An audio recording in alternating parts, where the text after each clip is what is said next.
The small-town police station hummed with a low, simmering tension, the kind of uneasy energy that filled the air when everyone sensed something big was unfolding, yet no one dared to voice it aloud. Officers bustled through the hallways, their conversations muffled, their movements deliberate. Every glance they exchanged carried a hint of unease, as if they were perpetually looking over their shoulders. The entire department was under intense federal scrutiny, with whispers of a sprawling corruption investigation dominating the unspoken atmosphere. Rumors rippled through the precinct like wildfire. FBI agents were supposedly embedded within their town, silently amassing evidence. But no one knew exactly who these agents were, or where they might be lurking. The uncertainty was a weight, heavy and oppressive, pressing down on everyone. Through the precinct's doors strode Miguel Santos. Dressed in plain clothes that matched the casual style of the small town, he appeared unremarkable at first glance. His calm demeanor and relaxed posture made him blend in easily. But beneath that composed exterior was a pair of sharp, watchful eyes trained to pick up on details that most would overlook. A Filipino-American FBI agent with years of undercover expertise, Miguel had been leading this high-stakes operation to investigate allegations of bribery, abuse of power, and various other misconducts within the department. Miguel had already gathered critical evidence, and this visit to the station marked the final, decisive phase of his mission. He stepped inside with purpose, his expression unreadable, scanning the room with a laser focus. Seated behind the front desk, Officer Karen Blake immediately noticed him.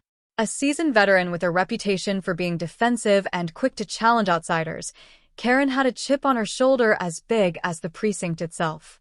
Her sharp gaze locked onto Miguel, and something about him, perhaps his composed confidence or his unfamiliar face, instantly raised her hackles. Straightening in her chair, she called out, her voice cutting through the ambient noise. "Excuse me, sir. Can I help you?" Miguel turned to face her, his expression calm and neutral. "No, thank you," he replied in an even tone. "I'm just here to observe." Karen's brows knitted together, suspicion flaring in her sharp eyes. "Observe what? This isn't a public park, it's a police station. You can't just walk in here without a reason." Miguel met her gaze unflinchingly, his tone steady but firm. "I have every right to be here." Karen rose from her chair, her hand instinctively resting on her belt. The tension in the room thickened as she took a step closer. "This is a restricted area," she said, her voice growing sharper. "You need to explain yourself or leave." Miguel exhaled slowly, his patience unshaken. "I'm here on official business." Karen scoffed, her voice dripping with disbelief. "Official business? You don't look like you belong here. What are you, a reporter?" "A lawyer?" Miguel's jaw tightened, but he kept his composure. "I'm not obligated to answer your questions, officer." Karen's expression hardened at his refusal to comply. "Well, if you won't tell me why you're here, I'm going to have to ask you to leave. If you don't, I'll have no choice but to detain you for trespassing." The room fell silent, except for the low murmur of officers nearby who had started to notice the escalating confrontation. Miguel remained calm, his voice steady as a rock.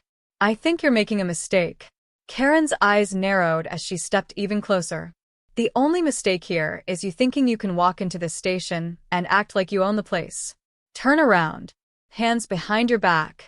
Nearby officers exchanged uneasy glances, their curiosity and concern evident. Karen's voice rose, drawing more attention as she cuffed Miguel. He didn't resist, his composure unbroken. "This is unnecessary," Miguel said quietly, his tone measured. Karen ignored him, gripping his arm firmly as she led him down the hallway. "We'll see about that," she muttered. "Let's figure out who you really are." Inside a small, dimly lit interrogation room, Karen sat across from Miguel. The smugness in her demeanor was unmistakable as she slapped a notepad onto the table with a deliberate motion. Leaning forward, she demanded, "Name?" Miguel stared back at her silently, his expression unreadable. Karen leaned in closer, her tone sharp as a blade. Karen's voice grew sharper, tinged with irritation as she leaned forward, her frustration evident. "You're not helping yourself, you know that? Give me your name now, or I'll charge you with obstruction." Before Miguel could utter a single word, the door to the room flew open with a loud bang. A tall, stern-faced man in a crisp suit stepped inside with an air of authority that instantly silenced Karen mid-sentence. Captain Howard, the precinct's commanding officer, swept his gaze across the room, his sharp eyes narrowing as he took in the sight before him. Miguel, seated calmly in his chair with his hands cuffed, met Howard's gaze without flinching. The captain's face darkened, his jaw tightening as his voice cut through the tense silence like a blade. "What the hell is going on here?" he demanded, his tone low and cold, carrying an undeniable weight of command. Karen straightened up instinctively, her earlier confidence visibly faltering under Howard's piercing glare. "Sir, this man was trespassing," she began, her voice wavering slightly. "He refused to identify himself. Do you have any idea who this is?" Howard interrupted sharply, his tone icy and unforgiving. Karen blinked, momentarily taken aback by the sudden shift in the room's dynamic. "No, sir," she stammered. "That's what I was trying to." Howard didn't let her finish. Turning to Miguel, his expression softened, transforming from stern authority to deep regret. "Agent Santos," he said, his voice filled with sincerity. "I'm so sorry about this. I had no idea you'd be here today." Karen's face turned ashen, the color draining from her cheeks as the words sank in. She looked at Miguel with wide eyes, her voice barely audible as she repeated, "Agent Santos." Miguel leaned back in his chair, his composed demeanor unshaken. "I tried to explain," he said calmly, his tone as measured as ever.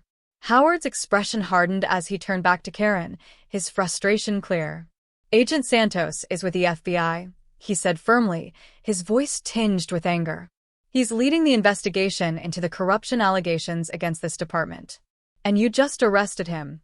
Karen's mouth opened as if to respond, but no words came out. The silence in the room was deafening, broken only by the sound of Howard's sharp exhale. The captain turned back to Miguel, his expression apologetic. "Please accept my sincerest apologies, Agent Santos," he said, his voice heavy with remorse. "This will be addressed immediately." Miguel gave a small nod, his professionalism unwavering. "Thank you, Captain," he replied. "I'd appreciate having these removed." He lifted his cuffed hands slightly, the metal glinting under the dim light. Howard didn't hesitate. Moving quickly, he unlocked the cuffs himself, the clinking sound punctuating the awkward silence. Karen remained frozen in place, her face a mix of humiliation and fear as she watched the scene unfold. Miguel stood up smoothly, rubbing his wrists briefly before turning to Karen. His voice was calm, but the weight of his words was undeniable. "I'm not here to cause trouble," he said evenly. "But incidents like this are precisely why this investigation is so critical." Howard's jaw clenched, and his gaze bore into Karen. "We'll discuss this later," he said curtly, his voice brooking no argument. "For now, I suggest you step away, take a break, and reflect on your actions."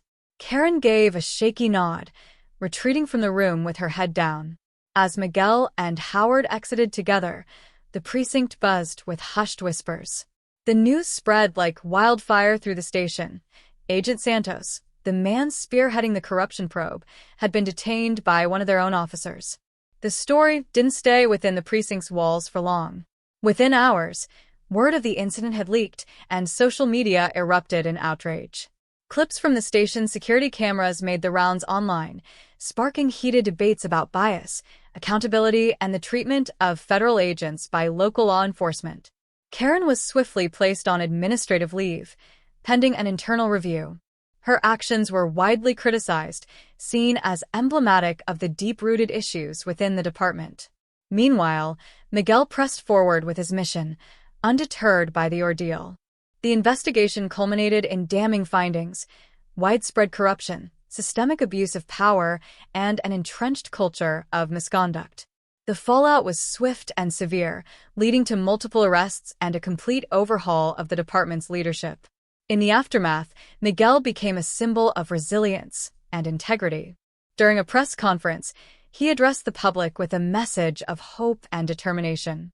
"This isn't about one officer or even one department," he declared, his voice firm yet compassionate.